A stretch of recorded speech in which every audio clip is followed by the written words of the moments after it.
At this time, what is your view of Joe Biden?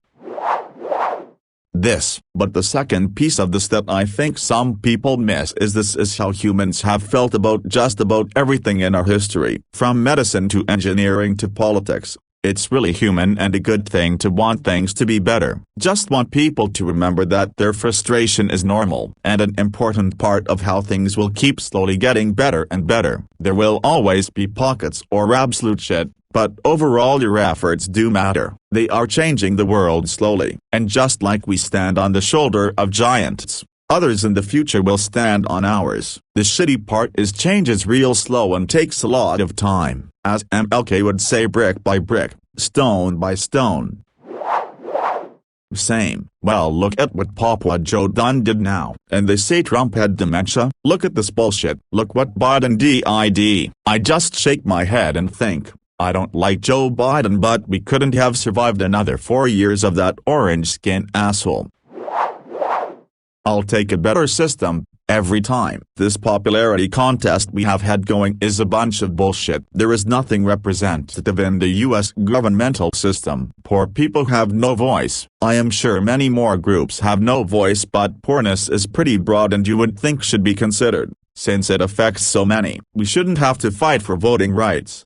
That should be our right as a citizen at the very least. Why are there so many people against immigrants, barring the fact we are all immigrants to the US? Technically, aren't we the best country ever? Shouldn't we be proud that people think the US is a great place to live? Shouldn't we be trying to make our country look good? Like WTF, we can't even appear hospitable anymore with the fucking idiot anti-masker, vaccine morons throwing tantrums. I don't want to be a screaming moron shouting that the US is the best. I just want to be able to say that the place I live in is just good. I honestly checked out of politics for the most part following the election. Just the types of ideological battles that are dominating the discourse right now make me sad for the future, considering what's being ignored or swept aside. Seeing arguments about whether face coverings are a violation of rights while the world seems to be cooking itself seems a bit like not seeing the forest for the trees. If I think about it too much, I go into a fatalism spiral and lose motivation to reach milestones that most people find important, because I just assume society will break down in the next 50 years, so I might as well just tread water financially and play baseball until it all falls apart. Enforcer, this is Wendy's. My dad is always like, why don't millennials make saving for retirement a priority? And I just somewhat sarcastically reply, probably because we've been bombarded with doom and gloom since childhood. Either the country is going to implode before we even get the chance to retire, or the world will be in a global crisis. Either way, saving for retirement was just a waste of money. I'm not American, but it is very strange to many of us that Americans look at choosing their politicians as a consumer choice rather than a political one. When you're making a consumer choice, whether you like what you're choosing and how well it fits for you are paramount. Choosing leaders isn't like choosing a cell phone. It doesn't matter who you like. It doesn't matter if you don't agree with them on everything. The job is to vote in the way that's most likely to achieve the policy outcomes you want. Yeah, it was disappointing to have an election between two people in their 70s. As much as the right likes to say Biden has dementia, Trump is barely younger. No idea if either one does, but they're definitely old enough to be past their prime mentally. I would prefer the president not be old enough that cognitive decline is genuinely a concern. It might just be that boomers are a big voting bloc and they've helped push candidate ages up as they've aged. Too many super old people in all three branches really. Democrats and Republicans suck. Politics is a corrupt game. We should stick together cause we all have a lot more in common than the things we disagree about. They are trying to divide our communities. Don't let them. Just see, we may disagree on politics doesn't mean we can't get along. There are bigger fish to fry than each other. Our enemies want us to fight and destroy and weaken ourselves. Let's come together and decide we are better off together. Peace, love, life. I dream of a time when we as Americans debate over which candidate is better and not which candidate is worse. I know Sanders isn't perfect, But I really wish we had gotten him in office. He has been trying to make the same changes since MLK Jr. was still alive, which is a great point of how bad our system is if he's still trying for the same changes for more than 50 years. O'Toole said he wants to privatize healthcare to be like the USA, when our socialized, free healthcare is literally one of the only good things Canada is known for worldwide. It's something we take pride in. Don't get me wrong, Trudeau's not good at all. Problem is that the alternative side of the spectrum is a very frightening prospect right now. As much as we'd like to say that Canada and the USA are different, sad to say that the only thing we can really say with certainty about ourselves is that at least we're not Americans, except we suffer a lot from the same issues. Fellow Canuck shared displeasure. What a knobhead, throwing money around and talking big but different rules for Trudeau. So many ethics violations and public and no consequences. SNC Lavalin, We Charity, private trips paid by government grant recipients, Trans Mountain, Blackface X3, groping a reporter, strong-arming and shoving MPs into their seats. That India trip, telling people to mask up and then not masking up, telling us not to travel and then going on trips. The same reason we got Joe Biden as president: compromise. The party was divided among a crap ton of candidates, to the point that none of them could win on her own. But Joe Biden could get enough of the candidates to throw their support behind him. There were a lot of women who wanted a woman president, so as a compromise, a female vice president was chosen, one that probably won't threaten the other female candidates in the 2024 race, should they decide to run again. Note: lifelong Democrat and I voted for Biden. Domestically, he sucks. His foreign policy sucks. I expected both of these. But here's the thing. There wasn't going to be an easy or pretty way to get out of Afghanistan. Did Biden fuck things up unnecessarily? Of course he did. But getting out was going to require eating a shit sandwich. And Biden's greatest quality is eating shit sandwiches. So for that, I'm appreciative. But there was a right way the withdrawal should have been done. Not easy but right. Troops leave last. They should have been in Kabul already. Get refugees out, then get the embassy out. The troops hold Kabul in the meantime. Once they are out, you tactically retreat and bring the soldiers home and let the country fall to what it was. I served over there. I've been in a gunfight in Kabul. Taking it was the hard part, holding it was easy. Not sure if Biden or his cabinet, but someone royally fucked it up because they wouldn't listen to those of us that have actually been there. Every troop who ever served there knew the ANA wouldn't hold back the Taliban. Sorry, I'm a frustrated veteran ranting. It's not all Joe Biden's fault the situation we are in, but his lack of tactics in the final mission of this campaign are unforgivable. In what way did Biden fuck it up unnecessarily? I'm getting really sick of seeing this sentiment with jack shit to back it up. The way I see it, he's dealing with the pile of shit he was left. Any pullout was going to look like this. It has nothing to do with Biden. Please offer some specific examples of how this mess is all Biden's fault instead of just asserting it as if it goes without saying. It isn't.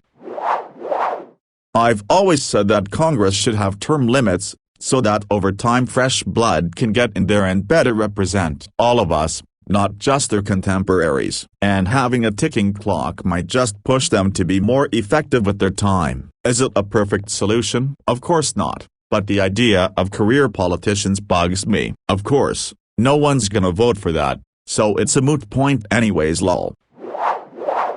Not a fan. But he could be worse. The areas I care the most about, he has not really addressed or implemented any real changes. He's always been a classic, super corporate Democrat, so I'm not terribly surprised, especially for a Delaware politician. The idea that he's either a communist or the next FDR is ridiculous to me. Like most politicians, he's willing to take risks if it costs him little. He pretends he doesn't have the power to take certain actions that he does, that sort of thing. I really dislike how he intentionally fails to acknowledge the depths or breadth of issues. He's smart and experienced enough to understand the extent of his equivocating, classic political dishonesty which I loathe. One frustrating example of this was him being such an outspoken, enthusiastic supporter for employer-based health insurance during a pandemic with mass layoffs. If ever there was a time that shows the weak points of our current healthcare system, it's now. At some point, we need politicians in tracksuits with sponsorship badges like professional drivers, preferably with badges proportionate to size of donations, legalized bribes. YouTubers have higher levels of financial disclosure regulations than the people running this country. His strengths are his compassion, executive experience, and a better than most understanding of foreign policy, which is more a censure of our current crop of politicians than anything. I hope to love anything in life as much as he loves Amtrak. If that love inspires actual infrastructure improvements, all the better. Even if our priorities and some of our beliefs differ, I think he's a hard worker, and I like that he's not impulsive. I've always been very civically engaged and have not felt inspired to ramp up or dampen my involvement in response to his actions. If he runs in 2024, I do not think he will win re-election. What exactly was success supposed to look like? Were we going to train a bunch of riffraff to fight that barely wanted to be there in the first place? The war did what it was intended to. It made a few arms dealers richer at the expense of a population that no one really cares about and a few thousand soldiers. Does Biden impress me? Number. I'm just grateful to not spend my days wondering what in the fuck the president is going to do next. I'm a Republican. I voted for Biden. I knew I wasn't going to vote for Trump, so of the Democratic candidates I was most aligned with Biden, so from that standpoint I was okay with it. I don't like his domestic policies, but I knew that. I voted even knowing that Congress almost certainly would be with his party and be able to pass them. I didn't really have an opinion about his foreign policy, and maybe I should have, but Biden absolutely fucked up Afghanistan. Sorry, guys, but being president means you have to deal with the problems you inherit, and explicitly this issue could have been handled so much better. So I can't say I'm disappointed, because I didn't expect much. But even then, I still think his presidency is better than whatever Trump would have ended up doing, because he was that bad. I'm not a huge both choices suck person. I generally think that America does pretty good. I would have been happy with either Obama or Romney or McCain or Clinton. While I may disagree with one more than the other,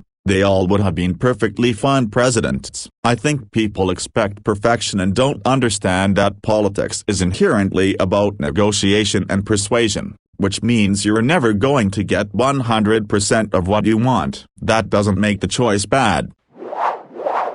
2020 was close, though. Woof. I am currently a Republican, because my assumption is that Trumpism and the current hypocritical leadership is a minor blip of populism that is going to disappear in an election cycle or two. If the anti-trade, nativist ideology sticks around, I have no problem abandoning the party. But right now, at least on paper, I agree more with the GOP than the Democrats, so my efforts are going to be voting in the primaries to get non-Trumpist candidates elevated.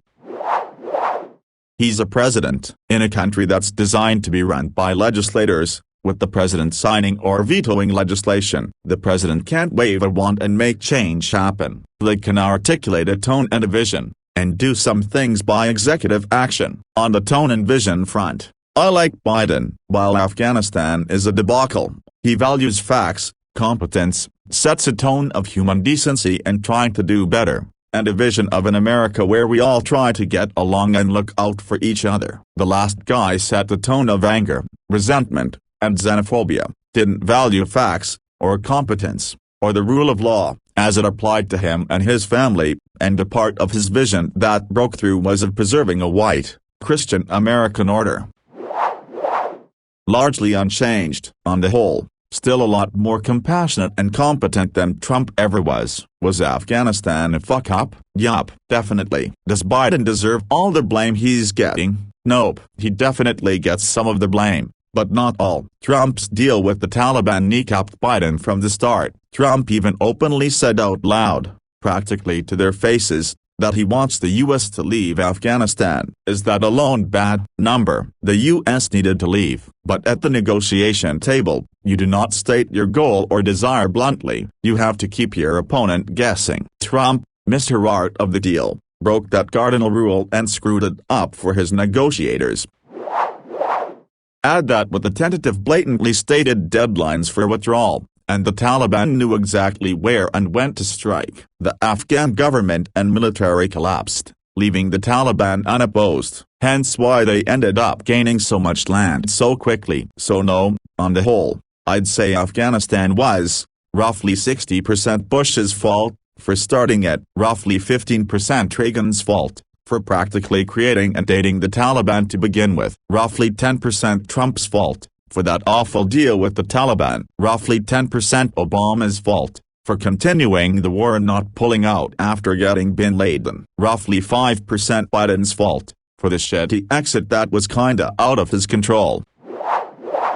Every time we elect a new president they typically need a year to backtrack all the shit the last idiot has done. Note I didn't say them or up there, so the first year of any presidency has so much wasted time in it which makes it usually unfair to judge that person immediately. But frankly I'm getting sick and tired of the last several years of tug-of-war where we do or undo things not because they are right but because the other party would hate it. It's not a democracy. It's bad enough that the two-party system is bullshit for a country this big, but add on to that one side just isn't trying to lead a country anymore. They are totally up their own asses playing everyone's favorite MMO, politics. I think Mr. Biden brings back a sanity that was sorely missing. Someone with what many would consider to be the highest position on the planet should be intelligent, a good diplomat, have empathy for other nations and opinions, and above all else, leave hubris at the door. Given the current political climate, I think Biden has negotiated this well and acquitted himself nicely. He was never going to be popular with half of the country, but unlike the other fella,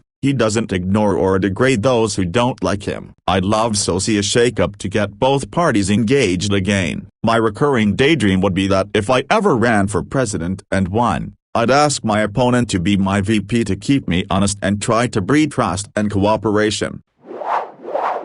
To be honest, with what we know about the current climate change situation, there really isn't such a thing as ethical oil. Maybe less unethical oil? Differently unethical oil? I am aware that our Western lifestyle is closely entwined with oil and that we can't just switch it off, but basically we need to put our efforts into finding alternatives and making them affordable, rather than spending our full efforts trying to get the last drops into our economy. Me being a radical leftist, I never liked him because I despise all neoliberals, but I will say the Afghanistan situation has not made me dislike him more, because the fact is that if the US stayed for another 20 years, we'd be seeing the same headlines in 2041. It is flat out impossible to create a sustainable democratic government there. It's been a kleptocracy from the beginning. You know why so many Afghan soldiers refuse to fight the Taliban? Because they haven't been paid in months. The corruption is so great that it has eaten the entire army's salary, and you can no more kill the Taliban off the new schemo to cure cancer that has spread to every organ. So, not a big fan of Joe, but my unfavorability rating today is the same as in June and in January. The funny thing is the thing he's being criticized for the most right now is probably the best thing he has done as president. He should be criticized instead for not doing more to stop the murder machine of capitalist healthcare. He wasn't one of my preferred candidates in the Democratic primary and is more conservative than me, but with that in mind, he's done all right. My main concerns going in were healthcare, education and COVID. His COVID response has been great. His education initiatives have been aggressive. He never supported Medicare for all, which is a problem for me. But I knew that going in. At least the ACA won't continue to be weakened and could see some improvements. On a more macro level, as the most qualified president in my lifetime, I hoped he would be a good deal getter. And as far as I can tell, It seems that he is. There is a lot to be said of someone who surrounds themselves with knowledgeable people and values their input. Jimmy Carter graduated at the top of his class and ran nuclear subs. Joe Biden graduated at the bottom of his class and schmoozed his way into Congress after like 2 years of practicing law. Part of what made Jimmy Carter such an awful president was being incredibly smart but incredibly naive, 2 words I would never apply to Joe Biden at any point in his life.